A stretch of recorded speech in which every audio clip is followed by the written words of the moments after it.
This is Sean Paul Day, and as always, I'm winging it for all you knights of the road out there.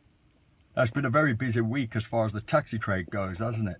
And it started with Peter Blake, who writhed and riddled and squirmed and stuttered and stammered his way trying to explain how someone had walked in and obtained a private hire driver's license with ease fraudulently.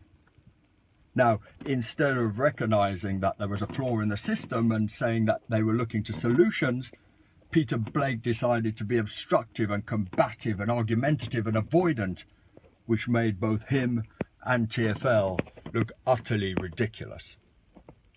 Now, this should be a concern for everyone because there has been an insurmountable rise in sexual assaults in the last couple of years. Now, TFL are reluctant to release the exact figures because they say it would unnerve the public and they might not take private hire. Now, I really believe that it is in the public interest for them to release these figures, and then at least the adult who is not without agency can make a calculated decision on their transport options.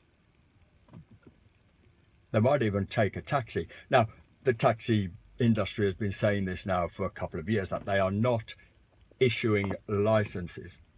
They are, in fact, just selling licenses. And there's a difference. Another Peter Anderson of the Canary Wharf Group feels qualified to say that although he earns enough money to take taxis, he doesn't because they are too expensive. Now, Peter Anderson sits on the board of TFL. He has also just awarded himself a £23 million bonus. Now, I have a real problem with Peter Anderson. Not simply because I think taxis compare favourably with Uber, but because Peter Anderson sits on the board of TFL, and it is TFL that instructs me as to what vehicle I am allowed to use in order to work as a taxi driver in London.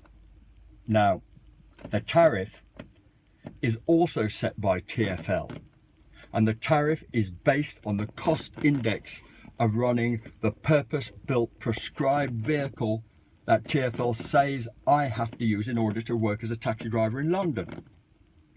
So I'm utterly confounded by this, and I would dearly love Peter Anderson to tell me how I am able to contradict laws set in place by that licensing authority, because I am utterly overwhelmed by that. Leon Daniels a couple of weeks ago exasperates all this by going on the radio and saying that it is not his job to interfere with the taxi market. Well, Leon Daniels, yes it is, because otherwise you are failing in your remit as regulator to prevent a rogue industry from infiltrating the trade whose vehicle does not meet the conditions of fitness and whose driver does not meet the required standard in order to operate on the on-demand market. You are facilitating this. So that's where we're at, and that ties in with the crowdfunding campaign, which is rapidly drawing to a close, with Save Taxi looking for a judicial review regarding TFL licensing Uber illegally. Now, what we are without at the moment is legitimate and credible representation. That could change. In the next day or two, we might find out that that is changing.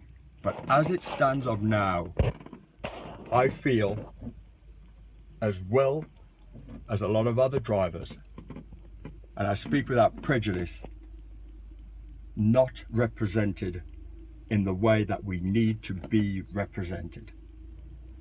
I'm going to leave it there because there's more to come, and I said I'm going to do them in short segments. So this is Sean Paul Day from London Taxi Radio, and I'll see you out on the mean streets.